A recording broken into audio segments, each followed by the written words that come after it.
Like, comment, and subscribe.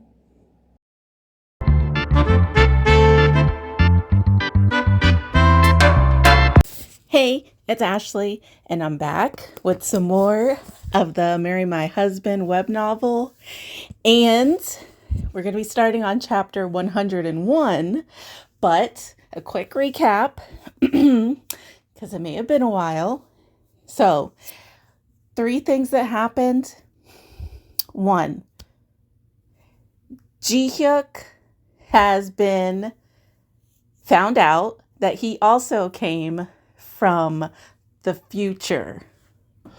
Ji-won figured it out when he disappeared after he found out that you can't stop your fate from happening. It just goes to somebody else. Ji-won explained this to him when she found out Joran is in her old shoes from her previous life where her husband was cheating. Second, Ji-won has hatched the plan that she is going to become the mistress to Minwon and Sumin. She has Ji-hae texting Minwon and having a conversation with him. Minwon is still cheating. He's out with his friend, and he's also tanked his money in taking that list of stocks from Ji-won that he thought was going to be so successful and make him rich. So he's broke again. Surprise, surprise. Not surprised at all. And third, Ji-hyuk ran away, but Ji-won found him. And yes, I feel like I might have missed something, but I don't think I did. But that's just a quick recap from the last video. But let's get started on chapter 101, A Real I Love You. A leopard can't change his spots. As soon as Ji-won hung up, she took the battery out of her phone. It was common for Minwon to stay out all night with no warning. While Ji-won fell asleep with her phone in her hand, waiting for a call that would never come, Minwon was probably sleeping with Sumin or some other girl. It made Ji-won laugh now, thinking about how clueless she had been as she made hangover soup for Minwon in the morning. That was my husband, and now he's yours, Ji-won mumbled quietly towards the vast darkness of the night ocean. Don't feel resentful. It would have happened to you anyway after I died. People don't change, ever. Ji-won put her cell phone and battery in her pocket and returned to her spot. Ji-hyuk must have been curious about who was calling her at this hour, but he didn't ask who it was. Ji-hyuk. Ji-won filled her soju glass and put her chin on her knees. Have you ever been married? No, I haven't. Why not? On TV shows, children from rich families always have arranged marriages and stuff. I had gone on lots of blind dates. My grandfather wants me to get married. Ji-won imagined a stranger sitting across from Ji-hyuk at a romantic restaurant. She had to take a drink of soju because the thought didn't make her feel very good. There must have been someone you liked, she pressed. There wasn't. Ji-hyuk spoke curtly and then added, also, there probably wasn't anyone who liked me either. How is that possible? You're so handsome. Ji-won stared at Ji-hyuk's face with wide eyes. Ji-hyuk rubbed his chin in embarrassment. I think that's highly unlikely. Give me your phone. Ji-won took Ji-hyuk's phone away like she was stealing it and pressed the camera button. Your brows are thick and manly, and your nose is long and straight. Plus, your hooded eyes suit you. Don't I look intimidating? You do look a bit scary at first glance. Ji-won could freely admit he was a bit intimidating. But other people haven't seen your smile. Try smiling. Ji-hyuk, who was only inclined to Ji-won, looked at the phone and tried his best to curl his lips upward. However, the result was that his vicious eyes turned even more hostile and his lips spasmed uncontrollably. Not like that, like this. Jiwon stretched out her arm so the camera could capture both of them and smiled. Ji-hyuk's lips, which had been trembling like some newborn fowl's legs, curved into a smile just like Jiwon's. Click. The phone captured an expression of his that no one else would ever see. Look, not bad, right? Ji-hyuk looked at the photo Jiwon was showing him with pride. When he didn't say a word, Jiwon asked nervously, "You don't like it? Should we erase it and take another one?" No. Ji-hyuk closed the phone quickly and hid it. He looked like a retriever that was digging a hole to hide his bone because he was afraid someone would take it away. Hand. Jiwon reached out her hand with her palm facing up. Ji-hyuk put his hand on top of hers without thinking twice. Good boy. Jiwon gently giggled loudly and used her other hand to pet Ji-hyuk's head. You're handsome, kind, and cute too. How have no other women seen that? Ji-hyuk was silent. I can just imagine it. You probably sat down, didn't say a word, and answered every question with a yes or no. And then after the meal, you said, it was a good meal, and went straight home afterward. Ji-hyuk wondered whether Jiwon had been watching his blind dates from somewhere. I was scared too. Jiwon pet Ji-hyuk's head to her heart's content and finished her glass of soju.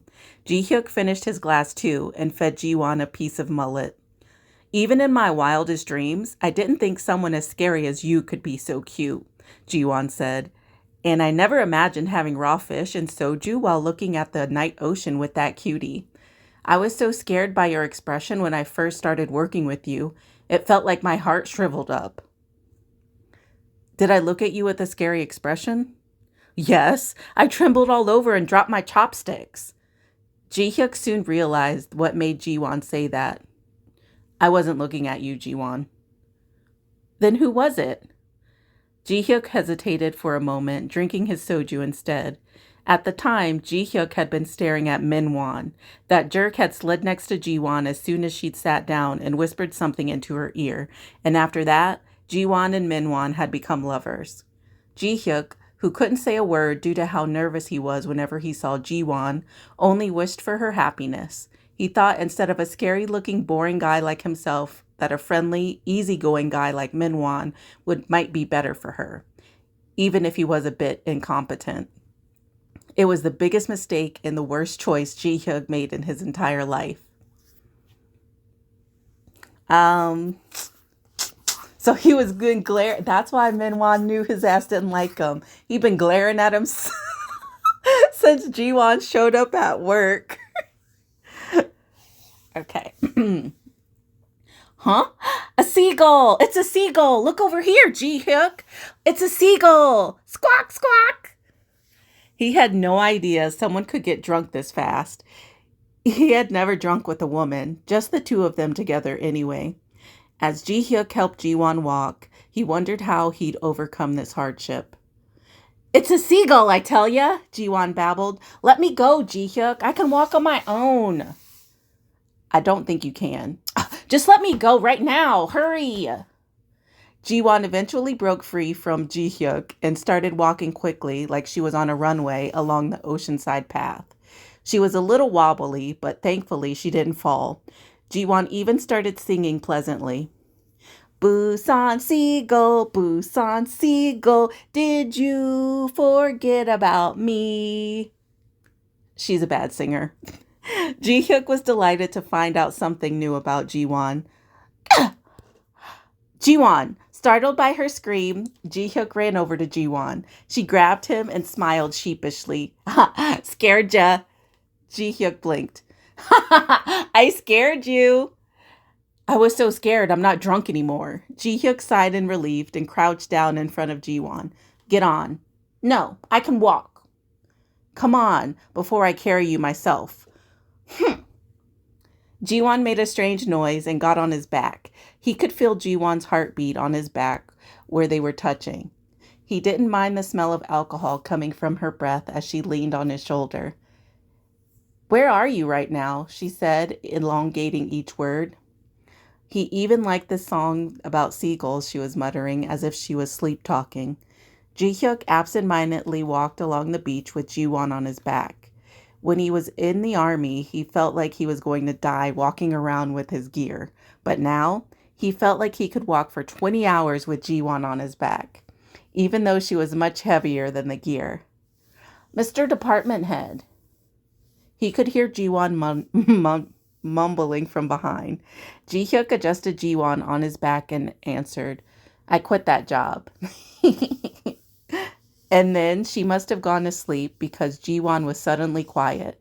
She stopped singing her song about seagulls. Ji-hyuk went to the most noticeable hotel on the beach and checked in. Even when the friendly staff opened the door for him and Ji-hyuk laid her down on the bed, Jiwon did not wake. Jiwon. Silence. Are you sleeping? There was no answer, but her eyelids twitched. Ji-hyuk chuckled out loud and adjusted Jiwon before kissing her forehead. Don't dream. Just get some rest. Aw, how cute. Having a little romantic date on the beach. Where am I? Jiwon looked around the room from where she was lying down. She was in a room with 2 big beds. There was a bright light coming in through the curtains that were covering up an entire wall. She was staring blankly at the window when the cringe-worthy memories from last night slowly rose up in her mind. Oh my God. Jiwon turned to the side and curled up like a snail.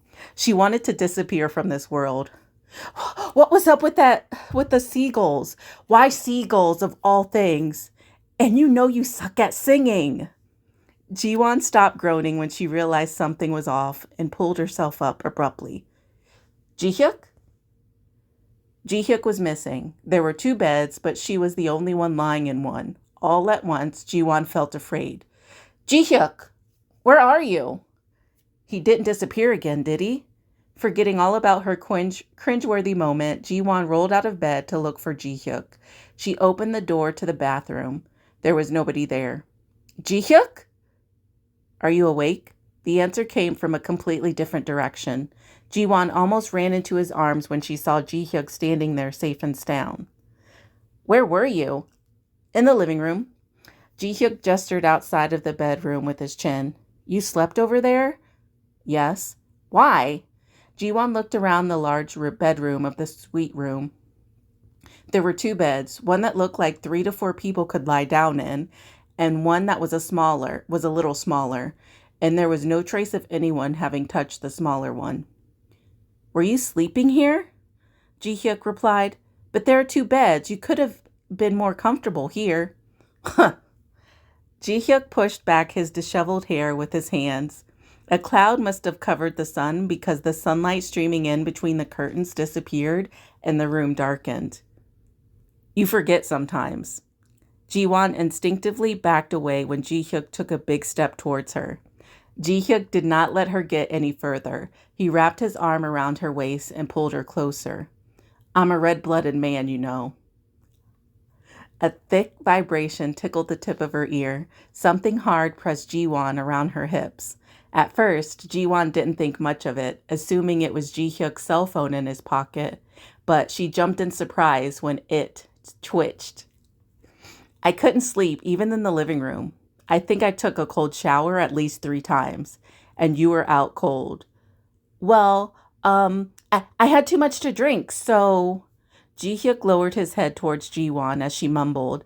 The excuses that were leaving her mouth were captured by Ji-hyuk's lips. Something hot and moist pried Jiwon's lips open and slipped inside. Jiwon didn't know what to do with the feelings of his tongue exploring everywhere inside her mouth, but soon she started moving together with him.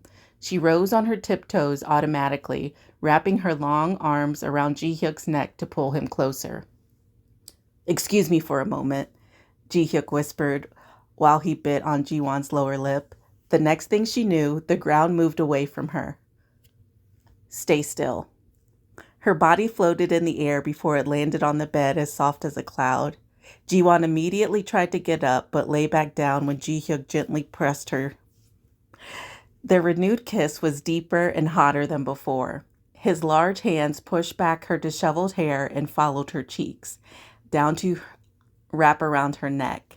Jiwon felt herself shiver from the electric Electrifying thrill of it. On shows, they stop here before they get married. Ji-hyuk raised his head and licked his lips. It wasn't cute at all. It was unbelievably sexy. We're adults, and this isn't a show. Ji-won reached out and grabbed Ji-hyuk by the collar to push him down or pull him down swiftly. It was a breathtaking kiss, like they were about to devour each other. Ji-hyuk's hands moved slowly and deeply to caress Ji-won's neck, her waist, and to grab around her thighs. Wait. What is it now? Ji-won looked up at Ji-hyuk with wet eyes. Ji-hyuk smiled, grabbed the white shirt he was wearing with both hands, and pulled it off in one swift movement. The shape of his muscles from years of exercise was visible under his glowing skin. The more clothes came off to land on the pillow. The covers slipped more and more until they were about to fall off, and the crisp sheets were drenched with sweat. Sensual fireworks exploded and died down several times until they exploded even bigger and brighter than before. To be honest, I don't like you, Ji-won. Ji-hyuk kissed her sweaty forehead. I love you, Ji-won. Ji-won felt her breath catch in her lungs. So this is a real I love you. It was completely different from the sound of the I love you from Minwon that always whispered. That Minwon would always whisper.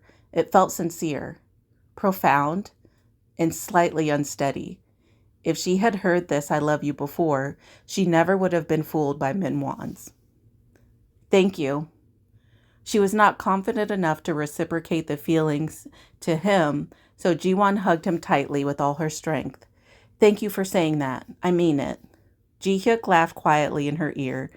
Then the bed, which had been still like the calm after a storm, started shaking again. Ah! That's the end of the chapter. Oh my gosh. If you couldn't tell, I was getting so excited while I was reading, okay? Like, yay! Finally, the deal, they sealed it, okay? They finally made love. Unlike what I'm sure Minwon did.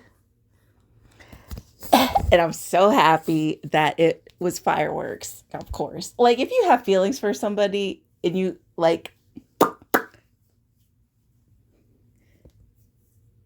have sex, it's always 10 times better. Always. Anyways, I'm so excited. This whole chapter was amazing. It was beautiful. I'm happy Ji-won finally got to feel real love and somebody really with honest feelings telling her that they love her, because she deserves it. It's a good feeling. Everybody should experience it at least once, you know, not just like the love you get from friends or family, but like from somebody like honestly loving you for who you are. But anyways, top comments. Well, some comments. So is this the effect of the spoon worm, or is he always like this? I think he's always like this. This was certainly worth the wait in more ways than one. Ooh, sexy times and an I love you. We're blessed with this chapter. Somebody said, oh my God, finally they banged. uh, we all jumped feet first into this spoiler chapter. I'm going to stop here until it gets fixed. I need the missing context.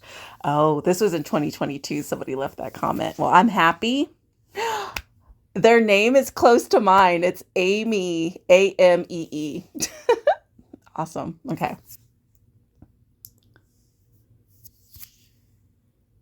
I love you. ... Thank you. Jesus, Ji-won.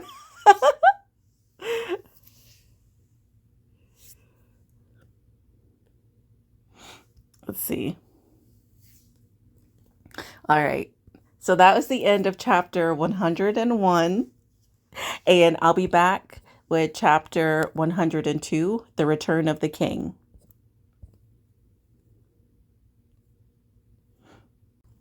And we're back with chapter 102, The Return of the King. Snores were heard in the darkness. Suman stopped pretending to be asleep, opened her eyes, and got up from the bed. You asleep, honey? Minwan kept snoring even as Suman waved her hand in front of his eyes. Okay. Minwan's phone was under his pillow. Suman took it out carefully and went out to the living room. The phone was locked with a passcode. He didn't even bother when he was cheating with Yura. First, she tried entering their wedding anniversary, but that wasn't it. She tried entering his car's license plate number, the last 4 digits of Minwan's cell phone number, his birthday, and any number she could think of, but the phone did not unlock.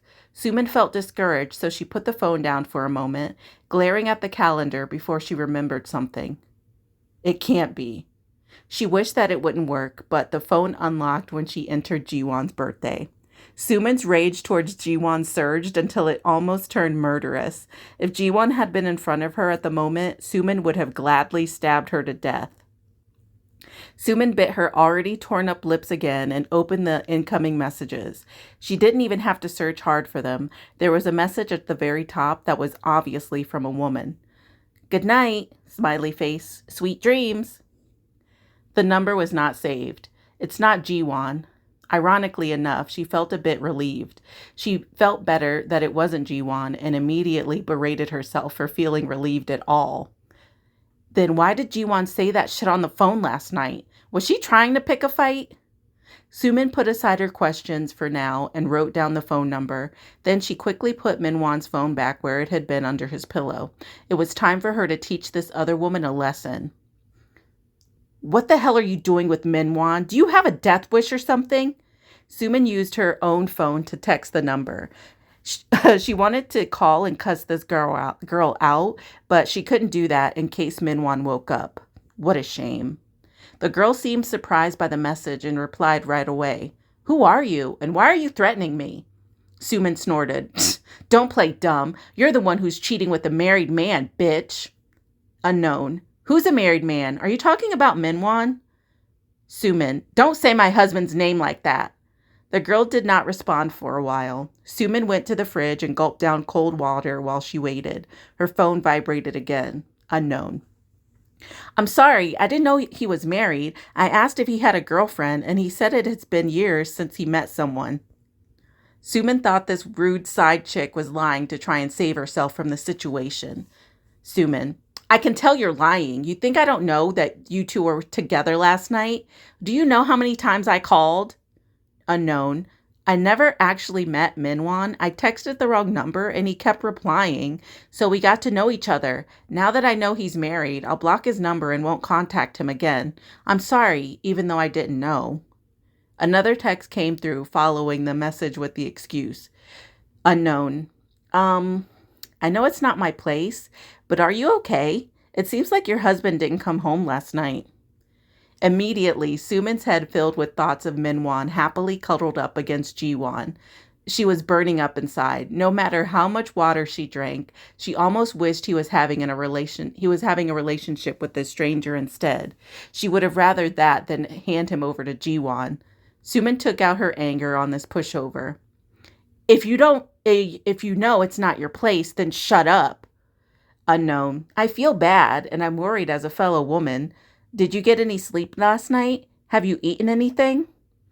It had been a long time since anyone had asked Suman whether she slept well or ate anything. She almost forgot how normal people asked about each other's well-being. For Suman, who had studied how to get people's attention and love all to herself for almost 25 years, the recent indifference and loneliness of the world were too much to bear.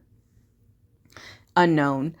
I know I won't be of much help, but ask me anything. I'll try to answer as best as I can. Maybe your husband slept over at a friend's house. That's what I believe, at least. Smiley face.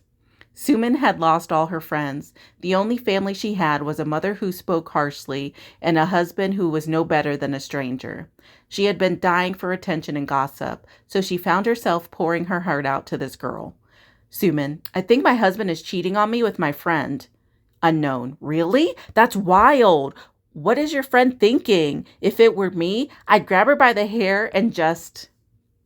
If someone else saw this conversation, it would have been hilarious. Suman was being comforted by the woman her husband had been flirting with. It was proof that Suman was psychologically drained. She spent the entire night texting that woman. This woman she had never met before, listening to Suman's stories, sympathized with them, and talked shit about Jiwon with her. And then she even gave Suman some useful advice. Unknown. For now, act like you don't know. When the time is right, catch him red-handed and mess him up. I'm cheering for you. She was right. Right now, both Minwon and Jiwon would act innocently too. Suman thanked her new friend, but not really a friend. So she don't know she talking to GA? Oh, I love it. And she just spilled all the beans. Too bad, bitch. On Monday morning, the trending topic at UNK was, of course, Ji Hyuk-yu. Starting from the reception desk to the elevator hall, it was hard to find anyone who wasn't talking about him. They did find him, right? Nothing could happen to a grown man in the middle of a city in Korea. I heard he's already decided when to quit and he just left a little earlier. Why would he do that? Is it just a rich boy's rebellious phase or some drama with women? Here's another one who's addicted to soap operas. Well, am I wrong? They made a big fuss out of who he's dating publicly. Shh! An employee poked her coworker in the ribs as she started chatting with a sparkle in her eye. At the same time, the people who were whispering similar rumors went quiet. Jiwon pretended like she didn't hear anything and held her head high as she got on the elevator with them. In the past, she'd frozen with her heart She'd frozen and her heart had beat faster when she made eye contact with someone with a straight face. But now, she was not the least bit bothered by all the whispers. She had too much work to do to worry about each and every little thing like that. Good morning. Miss Kang! Jiwon greeted everyone as usual and sat down when Hugh Yeon came close and lowered her voice. What happened to the department head? She was asking Jiwon, had she been able to contact Ji Hyuk? Jiwon gave a small nod. I met him. Where? Busan. Ugh. Hugh Yeon heaved a short sigh. She was happy her brother had met her lifesaver, but she was still annoyed with him. I went against grandfather's orders and reported him as missing, and this is how he repays me? He doesn't want to talk to anyone? Does he think he's a teenage runaway or something? Why did he go AWOL all of a sudden? Did he say why? Hugh Yeon asked as she tried to calm the anger that was building up inside her. He just had a change of heart. Ah, a change of heart? Hugh Yeon repeated a mantra in her mind and tried her best to find her inner peace. She felt frustrated that she couldn't speak the truth. She'd actually tried a few times to reveal her secret, that she was Ji Hyuk's sister, but the promise she'd made with her grandfather came to mind every time, so she always shut her mouth. The promise was simple. No matter what, she could never, ever tell anyone or let anyone in the company find out that she was a member of the family who owned it. There were conditions, too. If she couldn't fulfill her orders, she would be fired immediately. I can't let that happen, Hugh Yeon muttered out loud without thinking. Jiwon looked at her quizzically. What? Oh, nothing. I need to become an assistant manager, then a department head, and then reach all the way up to an executive director. I want to become the next chairwoman, too. I'm going to tell the people who look down on me for being a daughter of a second wife to suck it. Hugh Yeon kindled the fire of her ambition and started working. Since there were 2 executives missing, there were too many complications with the workflow. They were being bombarded with a huge amount of work as well. We need some temporary workers at least. Marketing team 2s and 3 are all saying they can't spare anyone for us. Someone whined loudly. Jiwon closed her notebook filled with lists of things she had to do. I looked over Miss Yang's work last week and got the gist of it. Give me the documents that have to be handed to the manager and I'll take care of it. Oh, could you? They asked. The rest of the staff looked happy. They were all secretly waiting for somebody to take the lead. Thanks, Miss Kang. You're the best. Suddenly, a loud, obnoxious burst of laughter erupted after the staff's gratitude. Psst, No need, Miss Kang. Everyone in the office stuck their necks out and looked towards the entrance where the voice had come from. A man with a bald head as bright as a light bulb strolled into the room using his short legs and put his bag on top of an empty desk. I'm here now, so don't worry. Send everything over to me. Astonished, the staff stared at him before checking the date and started panicking. Jiwon checked the date as well and sighed. She had forgotten because of everything that had happened recently. Today was the day Parabo came back to work. It was the return of the insufferable king. It's been a while, Assistant Manager Kim. You're already back to work? Great to have you back. The staff offered half-hearted words of greetings. Jeong-uk laughed boisterously, like he was satisfied. How have you all been? You don't look so good right now. This office doesn't run well without me, does it? I'm here now, so no need to worry. Why now? Jiwon covered her forehead with her hands. Ji-hyuk happened to be absent, so it was obvious how annoying Parabo was going to be. She wasn't afraid of him, but she couldn't be bothered with him, and that asshole doesn't even work hard. He half-assed everything, so it was better to leave the work to somebody else, considering how long it took to revise his shoddy work. How annoying, Hugh Yeon said quietly. Jiwon nodded repeatedly, showing her agreement. Miss Kang. A chat message appeared on Jiwon's monitor. It was Jun-suk. Jun-suk, is that him? The Parbo you talked about? Jiwon and Hugh Yeon would sometimes bring up Jong-uk to tease Joran. It was so they could watch her shudder in disgust. Jun-suk seemed to have remembered their conversation. Jiwon, yup, Assistant Manager Jong-uk Kim. Jun-suk, okay. After a while, Jung-suk got up from his seat and walked over to the stand went over to stand before Jung-uk. A thick bundle of documents was piled up in his hands. Nice to meet you, Jung-uk Kim. Who are you? I'm Assistant Manager Jun-suk Lee. While the staff watched in amusement, Jun-suk slapped down the bundle of documents onto Jung-uk's desk. Finish these by the day after tomorrow. Huh? Jung-uk, who was normally extremely shameless, was at a loss for words. He could do nothing but stare at Jung-suk. Jiwon remembered something she had forgotten. Jun-suk Lee. He was the type of person who was rude and strict with people he didn't care for, but hard to criticize because he was good at his job. Complete the first two before the end of the workday, okay? Jun-suk added. Jun-suk must have finally snapped out of it because he started shouting, Who the hell are you? Who are you ordering me around? Who are you to order me around? I'm Assistant Manager Jun-suk Lee, but you can just call me Mr. Lee, Mr. Kim. You bastard, how old are you? Age is not important at work, don't you think? You shouldn't have been demoted to assistant manager then. Jun-suk spoke plainly and tapped the pile of documents. You asked us to send over all the work to you, so I brought it over. Thank you. And don't be shy. Ask if you have any questions. It would have been difficult for me if I were to be on his bad side. Jiwon felt relieved inside. Suddenly, her phone vibrated. Jiwon absent-mindedly opened up the phone that was on her desk, but realized her mistake and opened her bag. The phone that had vibrated was the one she had left with GA before she got it back. There were 2 numbers saved there, and there was a text from one of them. My mother-in-law has been here since this morning. Frowny face. I'm so sick of her. And that's the end of chapter 102. But so we don't know when Jiwon got that phone back. So was that her texting? Was that her? Sorry. It's so funny. This is so funny. So is this her texting Sumin? I hope it was her. I hope it was her so she can rub it in her face. Like, bitch. It was me feeling sad for you again because you're a pathetic piece of shit. I'm so mad. I'm so mad Parbo's back.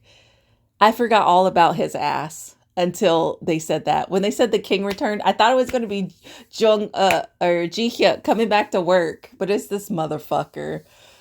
At least he's an assistant manager, so he can't try to pull the I'm a manager. So he can't pull rank on them, but still they still have to work with him and listen to his ass talking, not like listen to him like do what he says. But oh my gosh, let's see some of the top comments. Oh no, not Parabo getting bullied. Nobody feels bad for him. Jiwon is Sumin's new best friend. I think she is.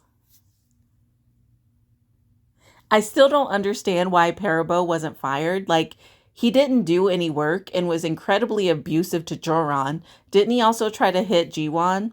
Yeah, that's crazy. And I think they wanted him to quit instead of them firing him because even though it wouldn't, I don't think it would look bad on them. Him quitting,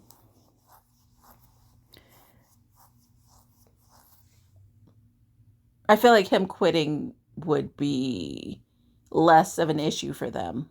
Like if they fire him, don't they have to like compensate him? But if he quits, I don't know. I'm not sure how it works in Korea.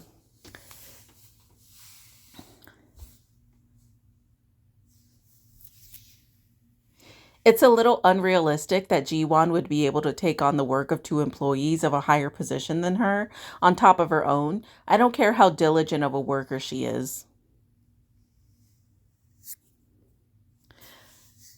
Eh, I don't care about that comment. But okay. Yep. Could see this one coming from a mile away. Sumin needed an overly friendly best friend that actually criticized and put her down behind her back while taking what she felt she deserved from her. Oh, I knew Jiwon was just playing Sumin. She's diabolical when she wants. She is, and I love it. Jiwon is doing exactly what Sumin did for years, pretending to be a friend anonymously. But that's the end of chapter 102, and I'll be back with chapter 103, Kidney Money. Why do I feel like this is going to be something with Minwon? He would sell his kidney. He would sell his kidney for money so he could go throw it away in the stock market because he's stupid. But I'll be back with chapter 103. And we're back with episode 103, Kidney Money. Jiwon could clearly recall Jaeok's face and voice as she shrieked while glaring with her fierce eyes. After a while, her heart would start pounding and she would feel queasy whenever she heard the front door opening. Looking back, those were the early symptoms of a complete nervous breakdown. I'm sure she's hanging on better than I am. I was too weak and afraid of people at the time. Jiwon tapped the keyboard half-heartedly. Jiwon, this early in the morning? That sucks. What does she want? It's obvious what that woman wants. She was there to nag about food, chores, and grandchildren. Sumin, there's a memorial service the day after tomorrow, so we have to get groceries. She says we have to pay our respects to our ancestors so we can have her grandchildren or something. How can there be a baby without any seed? Jiwon thought, snickering as she paused for texting. When Jaeok had made a huge fuss about her son, Jiwon had been too kind for her own good and endured the criticism from her in-laws quietly, all to protect that conceited guy's pride. She felt like a complete fool thinking about it now. Jiwon, oh, you two are trying for a baby? Then why don't you and your husband get checked? It'll be faster if you both get a doctor's opinion. I heard all married couples do it nowadays. Sumin, there's no way Minwon would go for that. Jiwon, What about using your mother-in-law as an excuse? Sumin, my mother-in-law? How? Jiwon, tell him his mother is so worried and she has more wrinkles on her face. If you both get a proper checkup to show how healthy you two are and how much you've been trying, she'll feel so much better. Ask him if he isn't tired of her nagging about grandchildren. Something like that. Jiwon kindly encouraged the tepid Sumin tepid, by telling her which hospital to go to and how to convince Minwon. Sumin gladly accepted advice from a friend who she hadn't even met. You know that's how desperate she is. Sumin, thank you. I think I can make my mother-in-law nag less about a son now. I couldn't do that, but I'm sure you could, Jiwon thought. Jiwon closed her phone and opened her internet browser. When she searched for the short phrase, so many ads and posts came up that it was hard to choose one. All of them were begging people to borrow money from them. No interest for the first 30 days. Kidney money.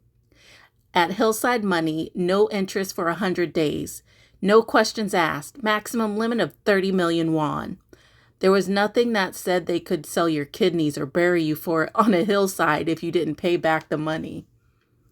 Jiwon picked the lender that was the most famous for selling kidneys out of all of them. She should be... Damn. He should be out of money right about now. He must have been blocked from taking out any bank loans, and his credit card bills have to have piled up like a snowball rolling down a hill, getting bigger. In the past, Minwon was able to get by while relying on Jiwon's money, which she saved up through all her efforts, but there is no chance of that now. Sir, the young master is here. Tell him I'm not in. Yes, sir, Chair. Yes, sir. Chairman Yu's secretary, Hyung-young-oh, answered curtly and came outside to bow slightly at Ji-hyuk. As you heard, I think you should go back for today. Ji-hyuk ignored his advice and confidently walked to stand before the doors. Secretary Oh wondered for a minute where Ji-hyuk got his genes for disregarding people. Grandfather. Ji-hyuk knocked on the door 3 times. I'm not your grandfather. A thunderous voice was heard from inside as his shouts echoed. It was almost loud enough to shake the heavy doors. Ji-hyuk cleared his throat and called out to Chairman Yu again. Chairman Yu, sir? You little brat. The previously closed door slammed open with a loud bang. Did you just say Chairman Yu? Chairman Yu, what kind of bastard talks to his grandfather like that? You said you aren't my grandfather, so... You son of a... Ugh, my head. Grandfather. All of a sudden, Chairman Yu grabbed the back of his head and staggered. Ji-hyuk reflectively ran to his side and helped him up. Are you all right, grandfather? Do I look all right to you? Chairman Yu's hand squeezed around the back of Ji-hyuk's neck like a predator catching its prey. You should be thankful I didn't disown you. Is this what I taught you, huh? Or did your parents raise you like that? You're dead meat today, you little shit. I may be old, but I can still teach you a lesson. As he watched Ji-hyuk being dragged by the back of his neck inside the room, Secretary Oh muttered to himself, I told him to just leave. The defiant and willful Ji-hyuk had to be smacked in the back by his grandfather for a long time. Hugh Yeon came back from work, heard the smacks from outside, and shook her head. He's got to at least pretend like it hurts. He's just taking it all like some fool. He'll be in more pain if he acts like it hurts, Secretary Oh said coldly. Hugh Yeon decided that he was right. This sweet sister of his better step in and help out. Hugh Yeon blinked her eyes a few times to make them teary and opened the door abruptly. Oppa! Ji-hyuk, who was standing still and accepting the beating on his back, frowned immediately.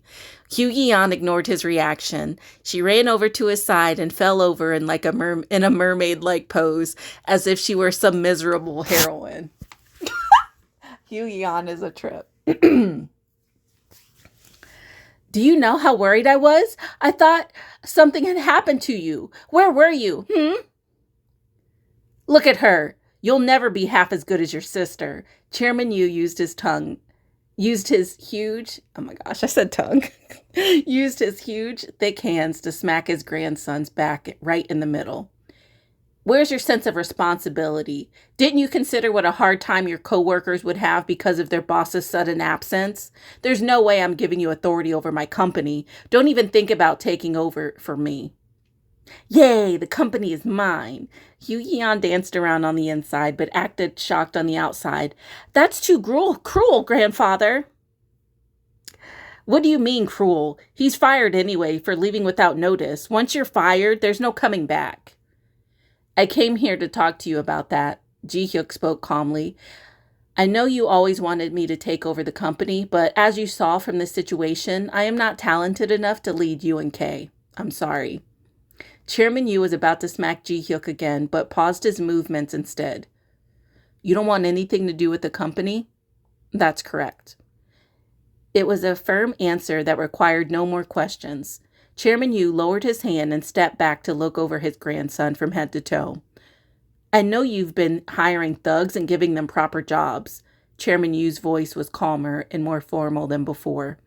But I had no idea you would abandon your family's work to continue in that direction. I'm sorry. No need to be sorry. This is your decision to make. Chairman Yu was about to turn around when he stopped and kicked Ji-hyuk in the shins. Is that why you quit without telling me and ran away? You should have died if you were going to run away. Why'd you come back? Ji-won had to go all the way down to Busan and drag him back, grandfather. Hu Yeon took this opportunity and tattled on Ji-hyuk. Chairman Yu's glare turned even more murderous. What? I've been watching her at the office, and my lifesaver, Ji-won, was looking so haggard. She couldn't even eat with how worried she was. It was so sad. Then, as soon as it was the weekend, she went down to Busan and arrested him. She even let him live and brought him back to Seoul. Jeez, what an angel. Isn't she amazing? Isn't she? Chairman Yu recalled the young lady he had seen one time in the company lobby. She'd been smart and confident as she stood up for her coworkers. Besides, if Hu Yeon, who was shy around people, liked her, and Ji-hyuk, who ran away from women even in his sleep, publicly declared her as his lover, this must have been one special lady. She's quite a romantic young lady. That's what I'm saying. As long as she's by his side, you don't have to worry about Ji-hyuk. We don't know about that yet. Do you think she'll stay even when he becomes poor? Chairman Yu went behind his desk and sat down in his revolving chair. Ji-hyuk, from now on, I'm taking back all the special treatment I gave you. The house, the car, the stocks. Give up everything that was given to you by your family. I built this company with nothing, so you must do the same. I brought all of it. Ji-hyuk picked up the briefcase he had dropped when he was dragged inside and put it on top of the desk. There were all sorts of keys, watches, documents, and even the black credit card he always used. Chairman Yu made a tutting sound. I see you're all prepared. Ji-hyuk backed away and bowed politely to his grandfather. I learned a lot from your company. Thank you, Chairman Yu. He was ready. I'm pretty sure he has enough money from him working that he's fine. Unless his grandfather's like, yeah, all those paychecks, give me those too. That's like, damn, grandpa.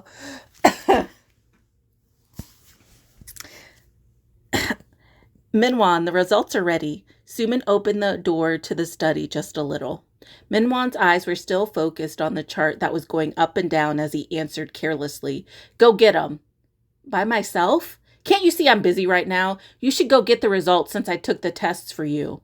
The door closed sadly once again. Even the sound of the closing annoyed him. Minwon glared towards the living room and cursed under his breath. Fuck, nothing's going as planned. He checked the date. The due date for the interest in his loans was already next week. He could sell his stocks right now for the money, but there was no way he would do that. He had to hold out in order to win big. Bruh, sell them shits. You broke. You shouldn't be spending money on stocks, period, if you're broke. But anyways, there's still a chance. If I can last one more month, this should go up. Mumbling to himself, Minwon bit his lip. Then he got a sudden call like it was destiny. Hello? Hello, dear customer. We're calling because we have a great deal on loans today. Ugh, fuck. It was a spam call. Minwon was about to take out his anger on the caller and hang up when he heard the customer service representative continue. If you apply for a loan now, you can use it with no interest for 30 days. 30 days? Minwon looked at the calendar again. Next week was approaching fast, and he had to pay the interest on the loan, the credit card bills, and the cash advance. If he waited just 1 month, the stock would hit the upper limit price. How much is the limit? If your credit scores are within a normal range, you can start from 5 million won. Would you like me to look up your scores? The representative was kind and friendly, as if she was made of honey. Minwon felt a lot better than before. Yes, please, he said. Okay, sir, thank you for waiting. 10 million won. It was enough money to take care of urgent matters and live off for a month. Then through it, there was no interest. And since there was no interest, it was like loaning money for free. Bruh, you still got to pay back. The loan application was easy and quick. Minwon hummed to himself as he looked at his bank account. That had grown not even 30 minutes later. There was always a way, no matter what. I'm hungry. Now that things were better, his stomach felt empty. Outside in the kitchen, there was only the pot he'd used for ramen last night on the table. She didn't clean this up? What the hell does she do at home all day? Texas her bestie. Minwon continued to complain just like Jaehyuk as he looked through the fridge. Inside the fridge, there was a few side dishes, frozen rice cakes, and other frozen food in the freezer, but he didn't want any of it. Should I order something? He took out a delivery menu and looked through it, but none of the options were tempting. Minwon threw the menu on the couch and called Sumin instead of a Chinese restaurant. But Sumin could not take his call. She was listening to the doctor's explanation inside the office. Hold on. Sumin pressed the mute call button on her cell phone and put it in her pocket. What did you say just now? The doctor circled somewhere on the test results using a pen. The amount of sperm is too little. Oh, and that's the end of chapter 103. Are any of us shocked? No, we're not. But this time they got proof. Well, at least Sumin's got proof. Let's see. So it's just me over here thinking, or does anyone else believe the reason Sumin hates Jiwon so much? Oh, I'm not going to read that. I'm not going to read that comment. Chairman Yu is funny. Go ahead and let Hugh Yeon get control of the company. She wants it. She does. The greatest gift in this story is Minwon's inability to procreate and Sumin's greed making her not want to. True. You should have died. Sir, he was going to. So the stock she accidentally left for this moron was fake. I was wondering if this was a mistake on her part or a game plan. Oh, I peeped that shit as soon as it happened. I was like, she did that on purpose. But anyways, that's the end of chapter 103. And I'll be back with chapter 104. My son can't be impotent. Little does she know.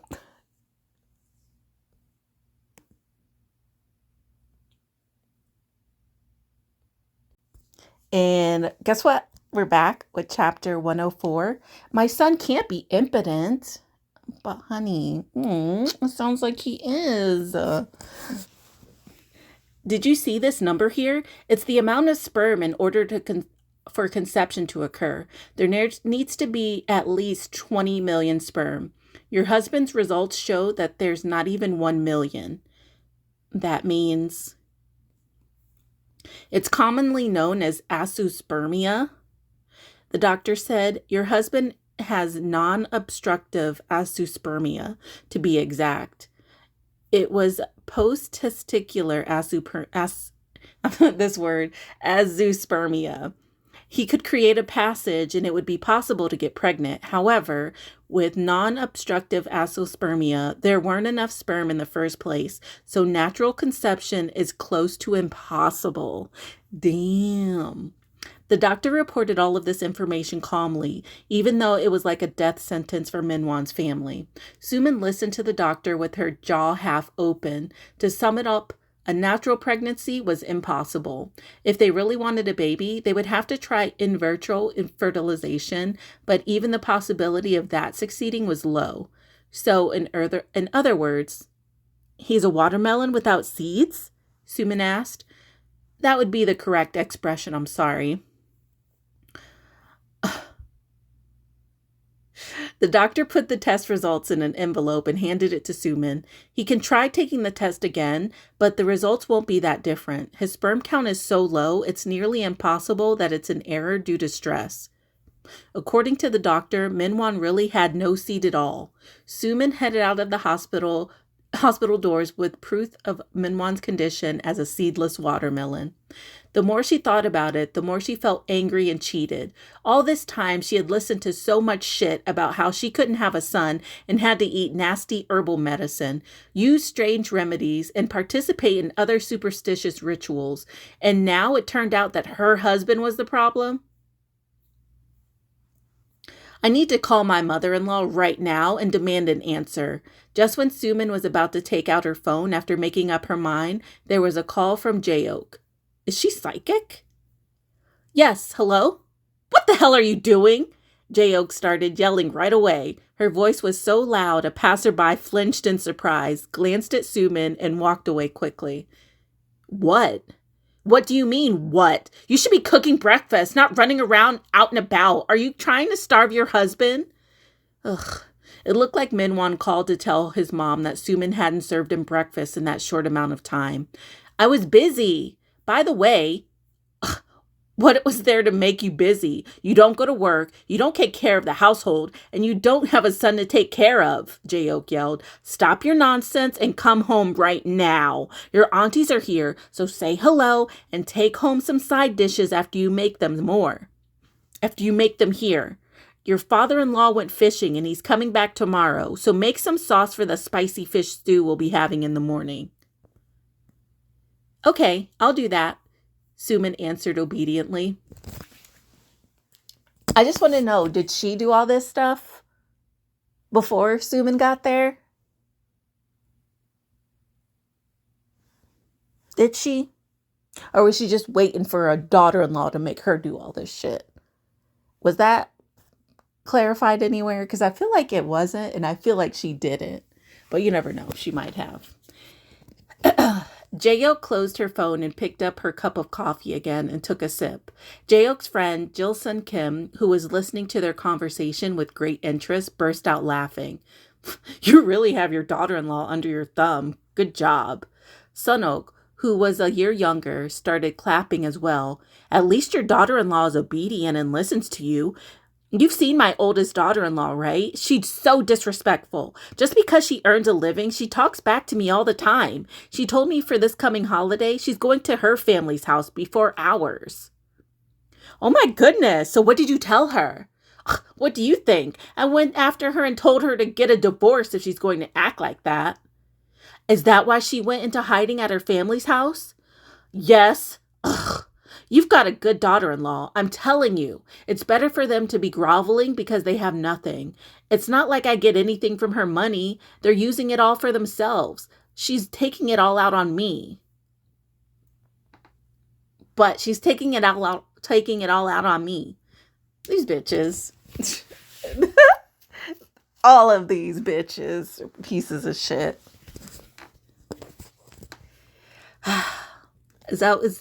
Are these what they call ajumas? Is this how they be acting? Or is it just mother-in-laws? Scary. Sunok is right. They're going to stay home once they have a child anyway, so the disciplined ones are the best, don't you think? At her friend's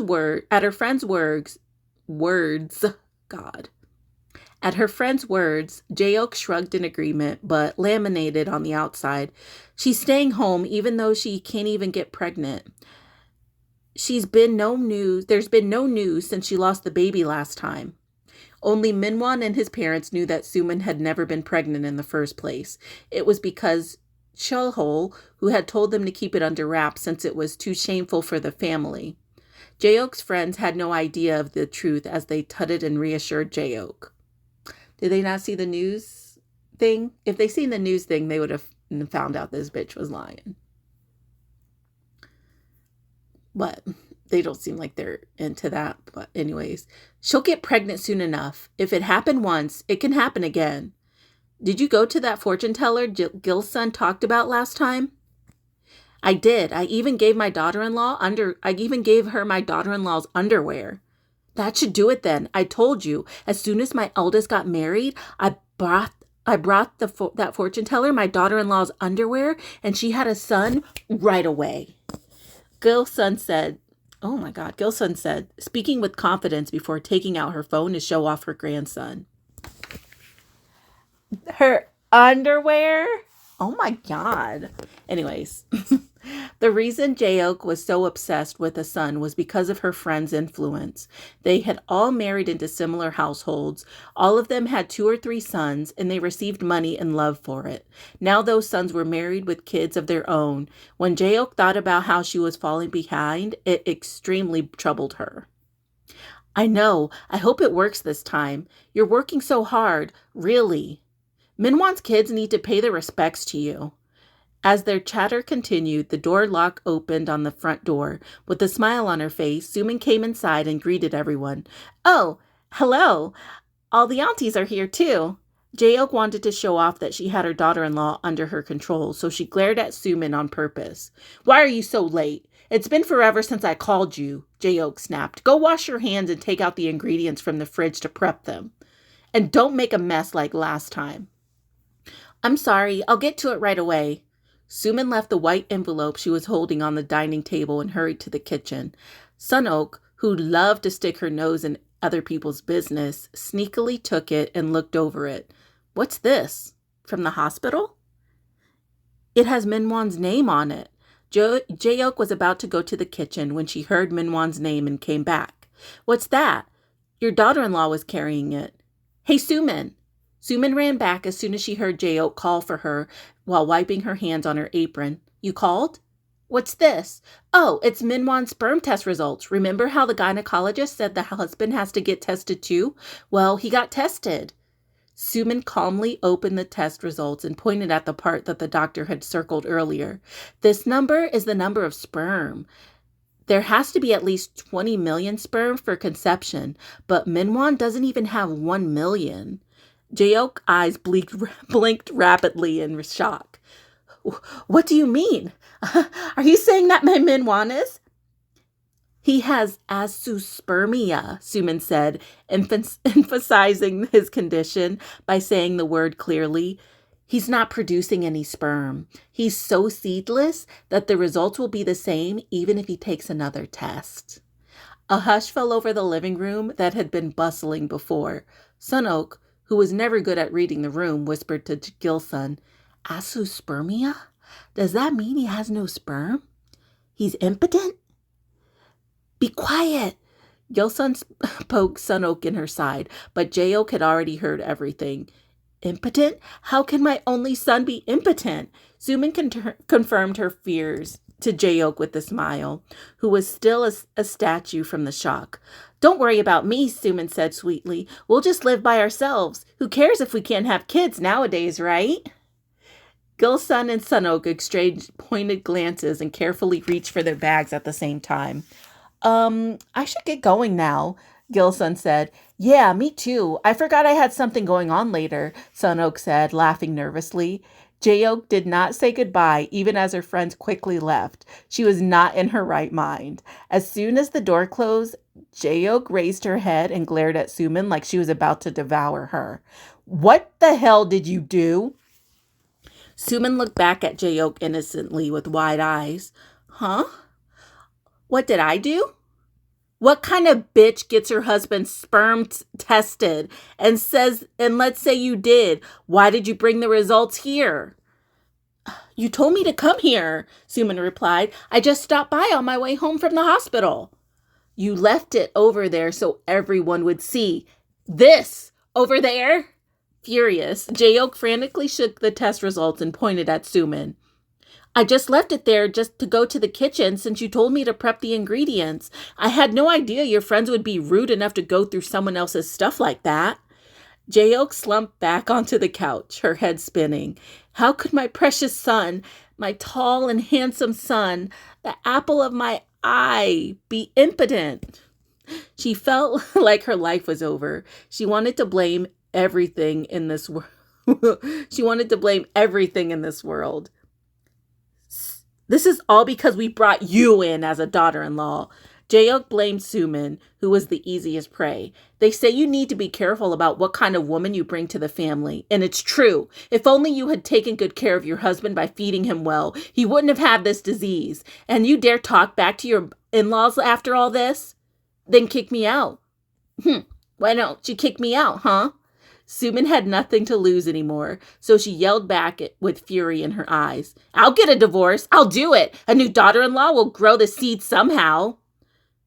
Are you finished? No, I'm not done. Suman tore off the apron she had been wearing. You've always wanted to kick me out, right? Then do it. I'm going to tell everyone that the Park family's only son is impotent and that this family is ruined. If there's a girl who wants to marry some jobless, seedless divorce guy, then go ahead and make her your daughter-in-law. Hey, you little... Hey, you little... Sorry, that's me laughing, not Suman, though I could picture her doing that. Just as Jaeok was about to curse at her, Suman threw her apron in Jaeok's face. Don't ever call me again, and don't ever come near my house. If you piss me off one more time, I'm going to hang up a banner that says Minwon Park is impotent and leave this house. You... Jaeok threw the apron back and stood up abruptly. Suddenly, her head started spinning. Even more than before, her vision suddenly went dark. She instinctively tried to grab the back of the couch, but fell to the side as she gasped for air. Thump! A loud noise sounded as her head hit the ground, unprotected. Oh my!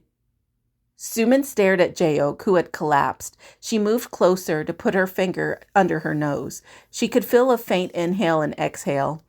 Are you okay? Oh, you're okay. I guess you're meant to live a long life. Jaeok should have been taken to the hospital immediately, but Suman took the documents and went to the door. As she turned around after putting her shoes on, she saw that Jaeok was still lying in the same spot where she had fallen. I'm heading out then. Have a good rest until your husband gets back. Oh, didn't you say that he went fishing? So he's coming back tomorrow? Suman whispered the last part quietly, giggled, and closed the door. Damn. Good job today. Good job, everyone. Jiwon said her farewell to everyone energetically and came out of the company lobby. The black sedan that was parked nearby with its emergency lights on spotted her.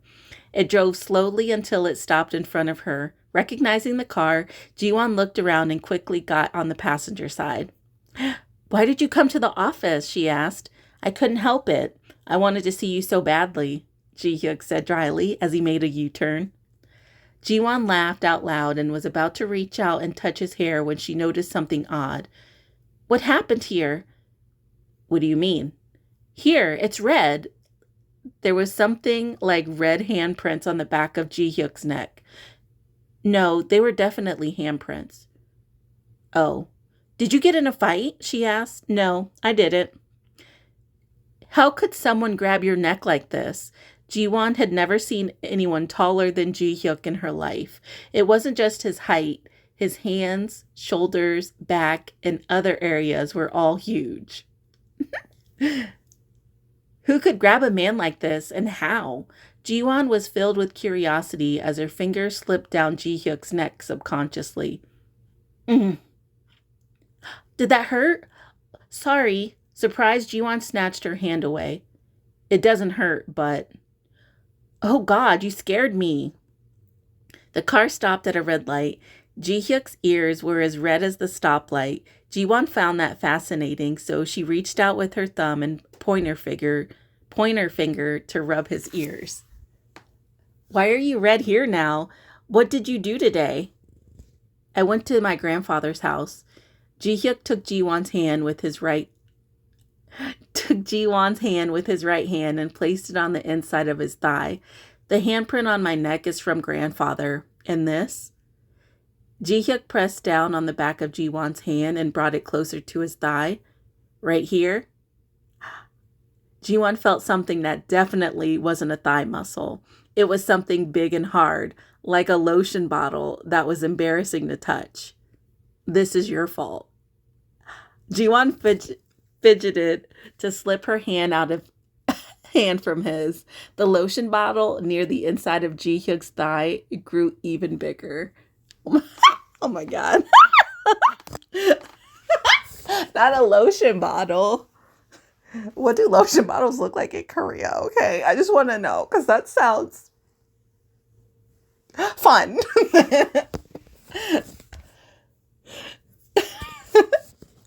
Wow. Okay, Ji-hyuk. Your freak is coming out and, more personality, and I'm enjoying it. Let's see what some of the comments are. Ain't no one going to talk about the psychotic mother-in-laws bringing their daughter-in-law's freaking underwear to a fortune teller? Girl. Girl. That's what I'm like. What? My underwear? What the fuck? And you worry about some creep stealing your underwear at your motherfucking mother-in-law? That's nuts.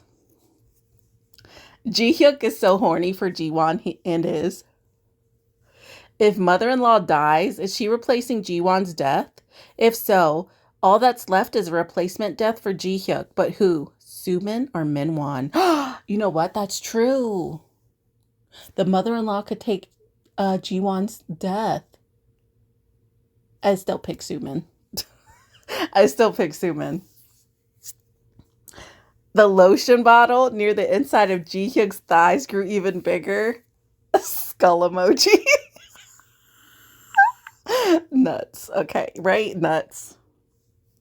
The Park family line will end. Happy dance. They will not adopt. I just know that whole family is too proud. Now, Ji-hyuk, I love a man that shows his love.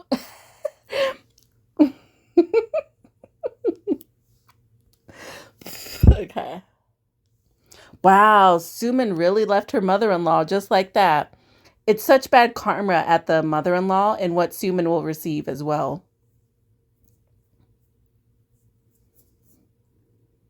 I love the image of Minwon as a seedless watermelon. Not so handsome after all, huh?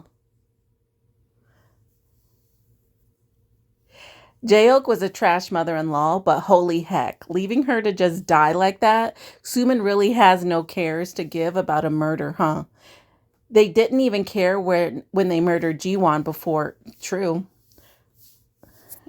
Yeah, very true.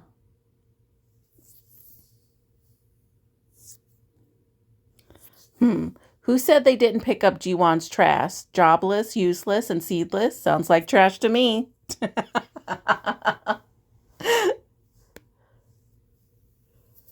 How are you going to leave us with the lotion bottle cliffhanger? I know I'm scared to see how chapter 105 is going to be. But that is the end of chapter 104. And I'll be back with chapter 5 called Torture. I mean, is this torture for Ji-hyuk? Because he was already tortured from just a little neck rub and ear rub. And we're back with chapter 105, Torture. Let's talk over there. Where? At the hotel. Ji-hyuk pressed down on the accelerator as soon as the light changed. Ji-won was still trying to take her hand back when she asked, "Why a hotel?" "I'll get in an accident if we try to go home." His destination was a hotel that was across the intersection. This was evident in the way Ji-hyuk's eyes were glistening intensely. "This is driving me wild." Ji-hyuk muttered to himself, unaware that Ji-won could clearly hear him. There were rooms available at the hotel since it was a weekday. It would have been torture for Ji-hyuk if all the rooms had been booked. In a flash, Ji-hyuk finished paying for their room, held Ji-won's hands tightly, and crossed over to the lobby to press the elevator buttons. Do we have to wait with our hands together like this? I'm going to let go now.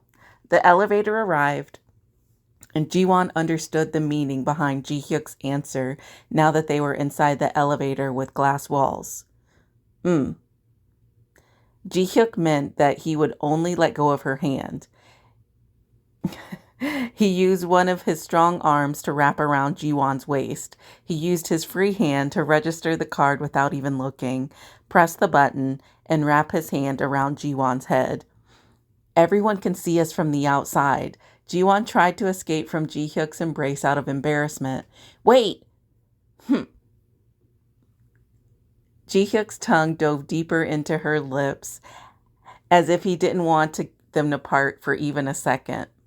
The setting sun shined a fiery red between the tall skyscrapers. It filled the elevator with the light and breathtaking heat. It felt like Ji-won was swimming through a huge wine glass as her thoughts went hazy and she gasped for air. 13th floor. Ji-won pushed Ji-hyuk away with all her strength as soon as she heard the elevator's announcement. Unfortunately, just as she did, the elevator doors opened, revealing a group of people. She was annoyed that she saw her smudged lipstick and disheveled hair in the reflection of the glass elevator doors, whereas Ji-hyuk looked completely fine with not even a hair out of place. I'm not going inside, Ji-won said in a petulant voice. Ji-hyuk looked like the world was ending when Ji-won crossed her arms in front of him. Why? Just because. What do I have to do to get you to go inside? It felt like she was holding a snack in front of a big dog and ordering him to wait. Ji-won thought about what to do and soon smiled. There's something I've always wanted to try if I had a big dog. What? Bath time. Ji-hyuk frowned. It seemed like he didn't understand he was the big dog in this situation, so Ji-won explained it to him kindly. I'm saying I want to wash you. Oh. Ji-hyuk's frown deepened. That's a bit... Forget it then. I'm going home. Wait. Ji-hyuk stopped Ji-won, who had turned around like she really was about to go home. I'll do whatever you want. So let's go inside. Promise? Ji-won stuck out her pinky to get her promise, and only when he complied did she enter the room. As soon as she did, she saw the sun setting over the city out a window that filled the entire wall. Wow. Ji-won put her bag down and stepped closer to the window, looking down at the sight in amazement. Some of the street lamps were on, and the wide streets were filled with red brake lights. Under the sky, which was beginning to turn a slight shade of purple, the subway ran across the dark Han River. It's so pretty, Ji-won whispered, as if she was speaking to herself. She stopped breathing when she saw the reflection on the window from behind her. Ji-hyuk stood diagonally from her a few steps away. He stared at Ji-won as he unbuttoned his shirt. His muscles were no longer hidden when all the buttons on his white shirt were undone and their smooth shape peeked through. Ji-hyuk threw the shirt carelessly onto the couch.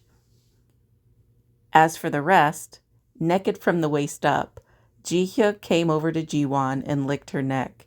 The master who likes to wash her dog should take it off.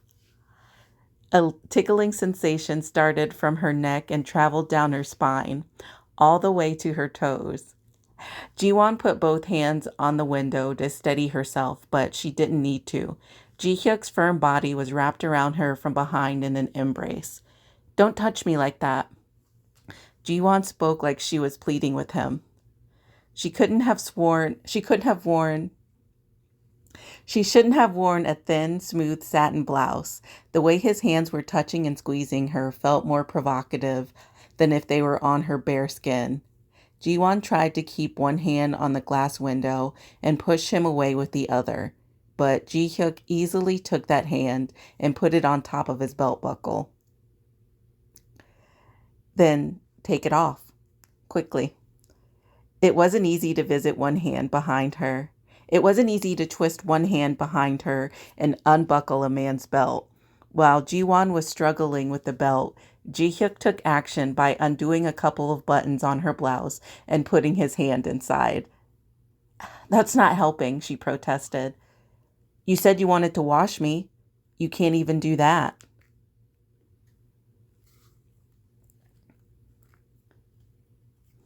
"You said you wanted to wash me. You can't even do that?" That sounds better. Thick fingers grasped her soft skin inside the blouse. Jiwon used her free hand to steady her body, which kept falling over as she fumbled with the belt buckle. But she couldn't continue with her efforts when Ji-hyuk bit down on her neck from behind. I can do it. It's easy."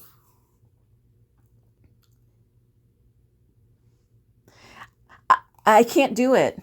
It's easy." Ji-hyuk unbuckled the thin belt from Jiwon's waist and dropped it onto the floor. Next was her skirt, as most of the buttons came undone. One of Ji-hyuk's hands was still groping inside her blouse. The other was feeling over her underwear, and his lips were glued onto her pale neck. Click. Finally, the belt buckle was undone. Jiwon thought that she could take a breather now. "It's undone now. You just need to wash me." Jiwon wriggled her feet as her body was lifted into the air. Ji-hyuk adjusted his grip on her to carry her into the bathroom. The warm water from the shower rained over their two bodies. Ji-hyuk finally set Jiwon down and sat on the edge of the bathtub. "I'm all wet now. You can stay here until you're dry." Ji-hyuk bent down and captured her lips again. Jiwon's head was raised high like a runner taking big gulps of water, accepting his kiss while she was reaching out her hands. Once she pulled down his soaked pants and underwear in one tug, the lotion bottle from before was in stark view. "Turn around so I can wash you." Ji-hyuk turned around like he really was a large obedient dog. Jiwon's hands felt hotter than the warm water that was coming out of the handheld shower head. She lathered some soap into foam by using her bare hands to rub it all over his broad back. Then she moved past his side to touch his chest. He was about to burst whenever her soft fingers touched him over the smooth soap suds. "Are you done yet?"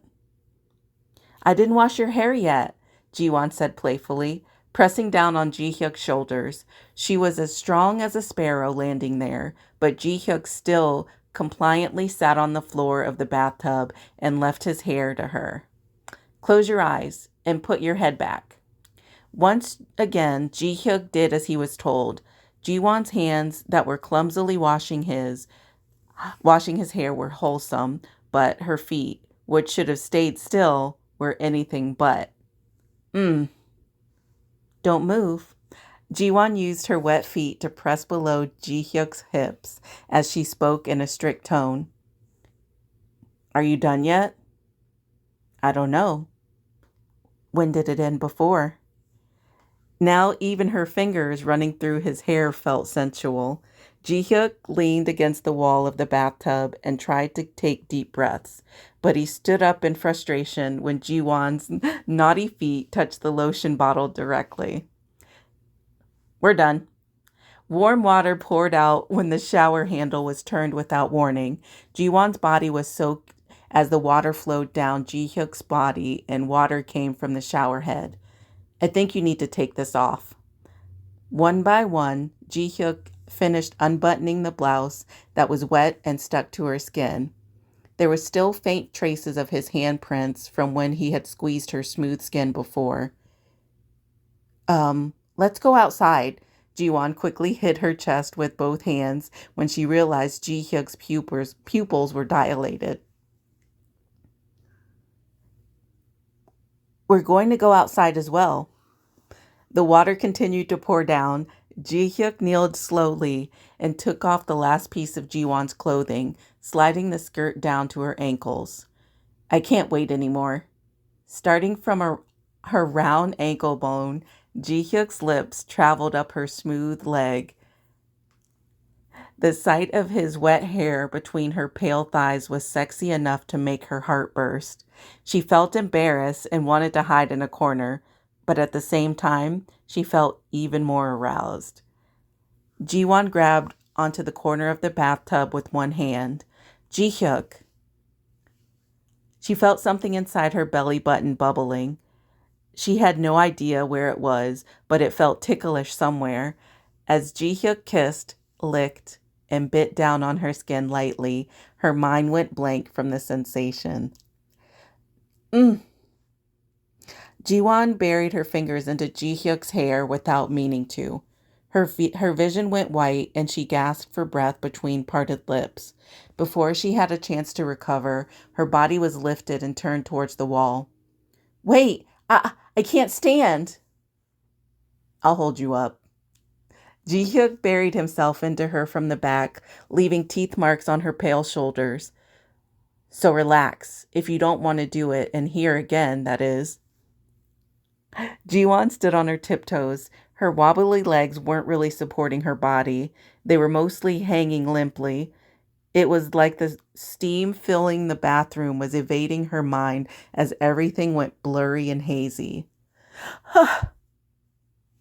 What was being suppressed exploded violently. Before Ji-won could slide onto the floor, Ji-hyuk took a big towel from the top of the bathtub and wrapped it around her body. Are you tired? Yes. That's no good. Ji-hyuk carried Ji-won out into the bedroom the same way he did when they entered the bathroom. He laid her down on the bed. Get some rest. Ji-won naively believed him. She closed her eyes to get some rest when she felt Ji-hyuk bite down on her collarbone. She jumped in surprise. I thought you said to rest, she yelped. I didn't say I'm going to rest. He seemed like a completely different person compared to when he was at work. Water dripped down his hair, and his dark pupils were dilated with some redness around his eyes. Ji-won was the only person to see this man, who seemed so cold, exact, and unfeeling, excited with arousal. Can't we take a break together? She asked. Ji-hyuk's lips traveled down below her collarbone as he answered. How can I take a break when there's a beautiful woman in front of me? Does that lotion bottle get infinite refills? Ji-won gathered her legs that were sore from earlier and closed them. Then go slow. Ji-hyuk's lips curled up dangerously. As you wish. Ji-won soon realized it was harder to do it slowly, and that going slow didn't mean doing it any less. Ji-hyuk's thirst could not be quenched. Discovering an oasis after getting lost under the blistering sun for 10 days could not taste sweeter than this. The firm grip on Ji-hyuk's rationality was swept away like a tsunami with each movement, moan, and gasp from Ji-won. Only his basic instincts remained as he moved his muscles. It was past sunset already. A navy-colored darkness fell over the glamorously lit city. Ji-won fell asleep without knowing, and when she closed her eyes, and she even closed her eyes, but Ji-hyuk could not go to sleep. Why do you look so gorgeous? The headlights passing by outside swept over Ji-won's sleeping face. I can't even fall asleep. He couldn't bring himself to wake her from her deep slumber, but he couldn't just watch her either. He wanted to see her when he closed his eyes. Ji-hyuk kissed Ji-won carefully on her closed eyelids and gathered her long hair to push it back. Ji-won frowned a little at his movement and burrowed closer into his embrace. Again, his heart pounded and his blood flowed to one spot. Ji-hyuk couldn't keep his breath steady, but he pulled the covers to wrap Ji-won tighter. It was a long, torturous night for Ji-hyuk, ecstatic torture, one he wouldn't mind enduring for the rest of his life. And that's the end of chapter 105.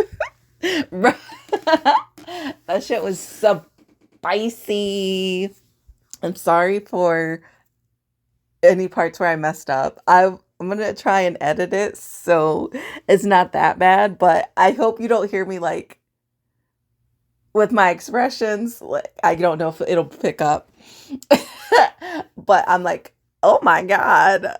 I'm like, Ji-hyuk, you're fucking hot, bro.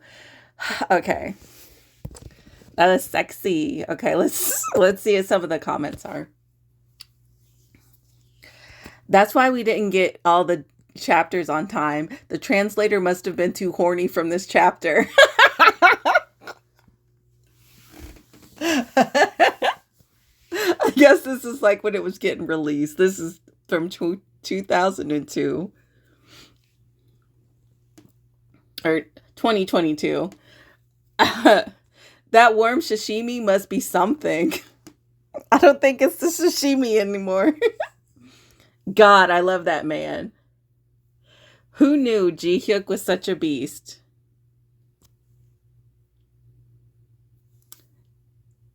And then, okay. A giant Greek godlike man who's head over heels for Jiwon and has a big lotion bottle with endless refills. The polar opposite of Mr. Seedless Watermelon in every aspect. Her dad's one heck of a matchmaker. Fuck yeah.